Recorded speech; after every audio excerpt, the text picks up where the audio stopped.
Yeah, hello, my name is Dr. Eric Hollander, and I'm at the Spectrum Neuroscience and Treatment Institute in New York City.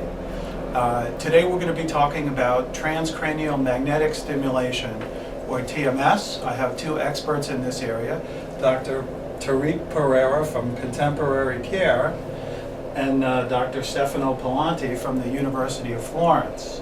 Dr. Pereira, I'll start with you. Why don't you tell us what TMS, or transcranial magnetic stimulation, is? So TMS, or transcranial magnetic stimulation, in my opinion, is a paradigm shift in how we treat conditions of the brain, whether it's neurological or psychiatric conditions. For example, for the last 50 to 60 years, or basically forever, we were treating brain conditions, but we never fully understood what we were treating or where to treat. So a lot of our treatments, like medications or even electroshock therapy, are very non-specific. They treat the whole brain, and in the case of medications, it affects the whole body as well. But over the last 10 to 15 years, we've begun to recognize the circuits involved in depression and other psychiatric conditions through a lot of research, functional brain imaging, which can tell us which parts of the brain gets activated based on what we are doing. And parallel with that is the discovery of this device called TMS that allows us to very focally either treat or either stimulate or suppress parts of the brain. So really, it's this treatment is in coming together of our understanding of the circuits involved in the brain and the ability to treat it in a very focused way. So what TMS really involves is providing a very focused magnetic pulse or magnetic field that can either activate brain neurons in a very specific part of the brain or suppress overactive brain neurons in a specific part of the brain. And so what we have now, for example, I will talk a little bit about how we treat depression, for instance. With depression, what we find is that the left front part of the brain, the left dorsolateral prefrontal cortex, an area that is important for us for enjoyment and taking pleasure, seems to be underactive. And so the core symptom of depression is this inability to enjoy things and take pleasure, and then other areas connected to it also start malfunctioning, and we have the whole syndrome of depression. What TMS does is you basically place a coil over your head, and it provides this magnetic pulse that goes specifically to that area, and it activates that area. And so if you keep activating a specific part of the brain, eventually the brain learns that behavior and can self-sustain that activity. So as a result, TMS is a very focused treatment. It requires, usually the treatment lasts about 30 minutes if it's for depression. We typically treat 5 days a week for about 4 to 6 weeks until somebody gets completely better. It's very non-invasive and easily treatable. Now, because it's a scientifically based focused treatment, in the studies it seems to be more effective than medication. So virtually all the studies have been done in people who failed antidepressants. You tend to have a great efficacy.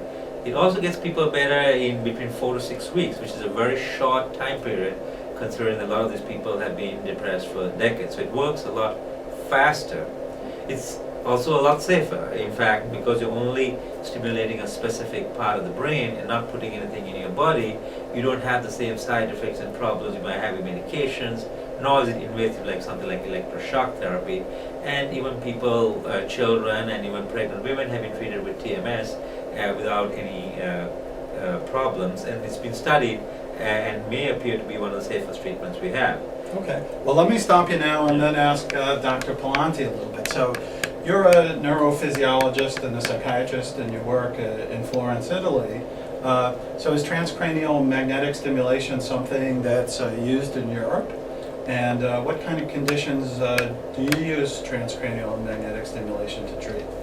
As a neurophysiologist, we have been used to TMS, to magnetic stimulation as a diagnostic tool for a long while. So we have been quite familiar because you can trace, all the brain, and you can trace how the nervous system functioning to magnetic stimulation.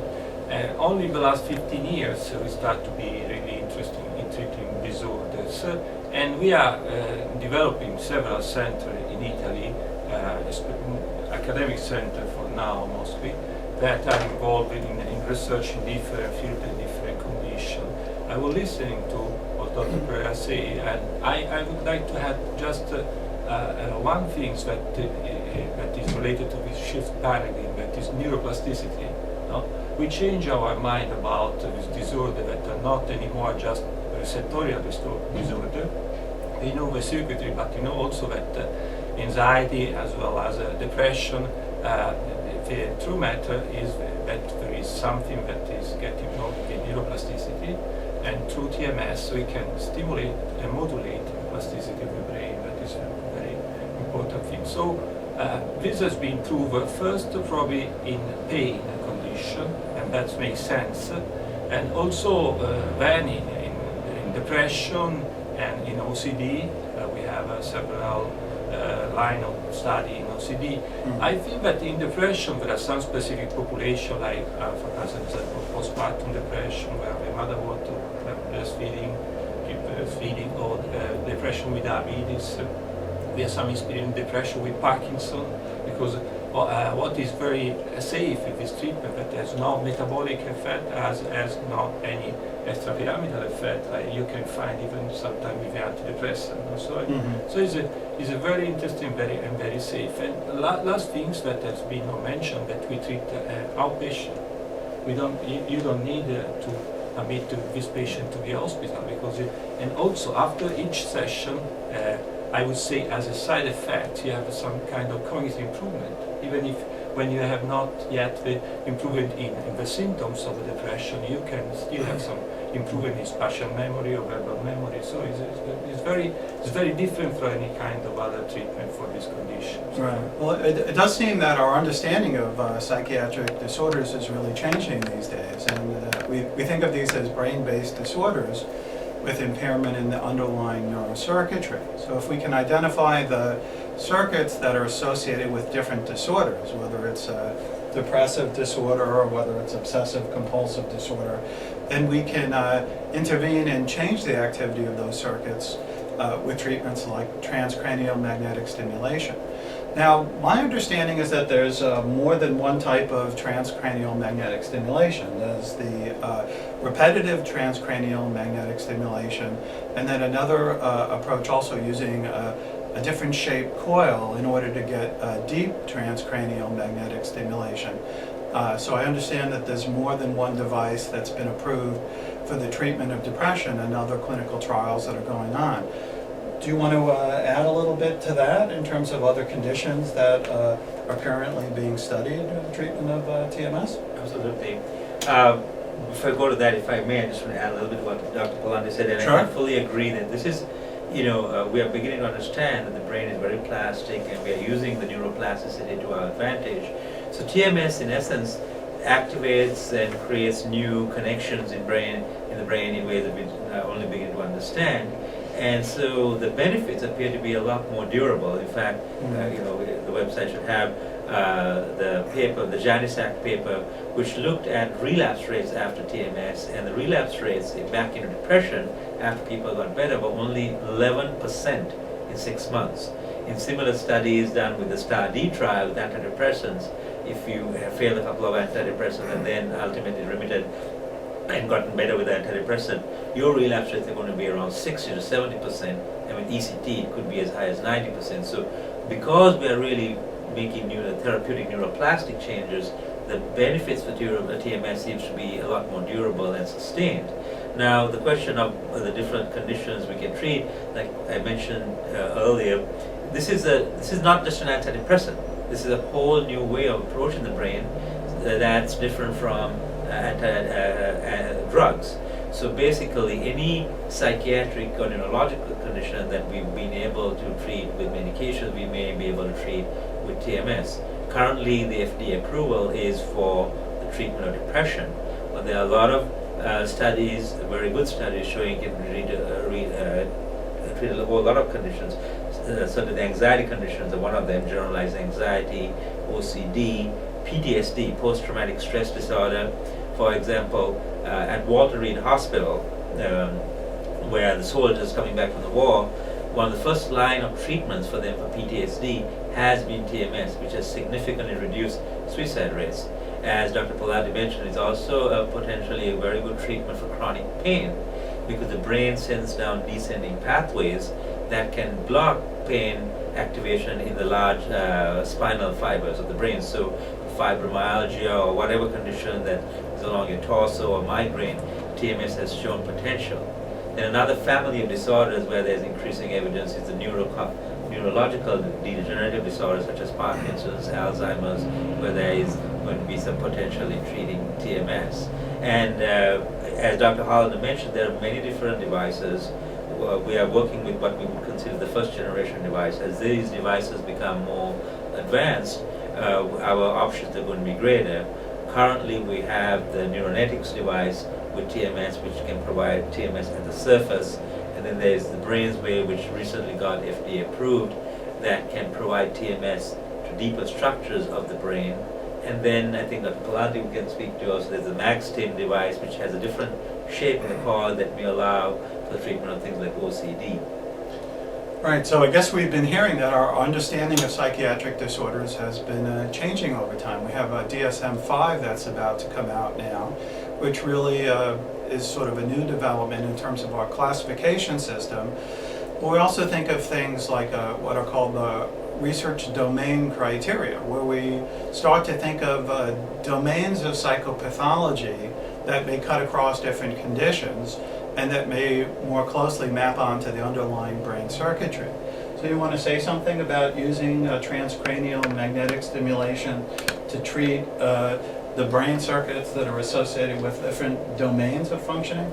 Yeah, as an example, we are one of the other circuits that has been treated with TMS now is that one that is involving craving, especially trying to improve the capacity of the frontal lobe to control the craving for food as well as cocaine or nicotine. So different disorder like smoking addiction or cocaine addiction or eating disorder can be treated through the same paradigm, and that is just to make an example. Then other possibility to use TMS based on the hypothesis of the circuitry involved is hallucination, chronic hallucination in schizophrenia, but in any psychotic condition.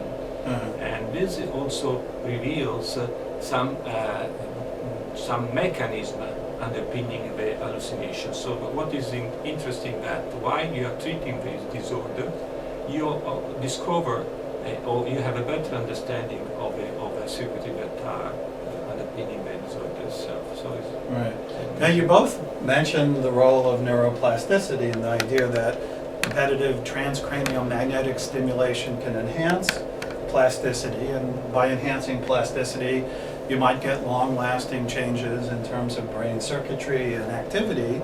Are there thoughts in terms of pairing TMS as a modality to enhance plasticity with other sort of techniques that may enhance learning or memory or the development of new skills?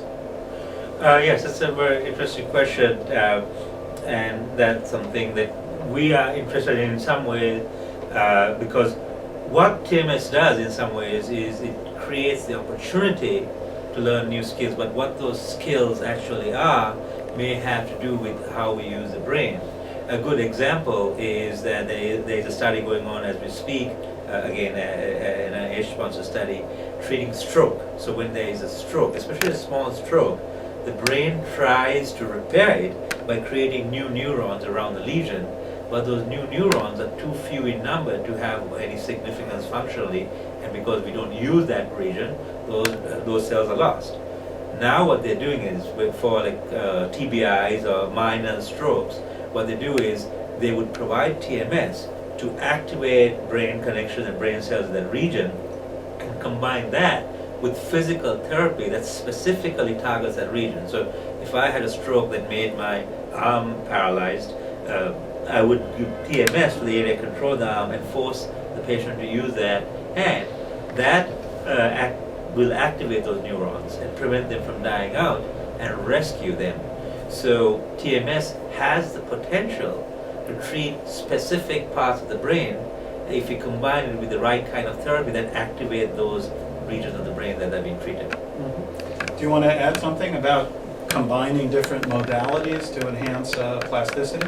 Yeah, right now we are about to publish a case series of OCD patient, resistant OCD patient, where we combine TMS in the motor suppressor area to a CBT treatment. So you use TMS as an augmentation treatment for CBT, and apparently it seems that it works better than CBT alone. So I think that this paradigm can be adopted also for other conditions, either in the spectrum of OCD, but also in other kind of insights. Nice. Well, so it sounds like this is really an exciting area of clinical treatment and research, the idea of using electromagnetic pulses or transcranial magnetic stimulation, which was initially used to study brain function, to now become a new treatment modality, and to get more localized effects to increase or decrease specific brain circuits that are associated with modulating symptoms in a number of different conditions. And now the idea is to enhance things like plasticity or learning and memory that could have long-term effects. We've heard about both the neuronetics type of transcranial magnetic stimulation and also the new brainswave type of transcranial magnetic stimulation.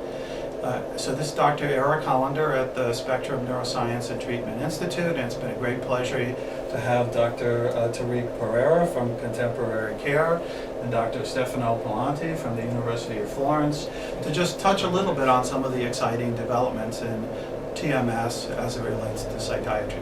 Thanks very much for being here. Thank you.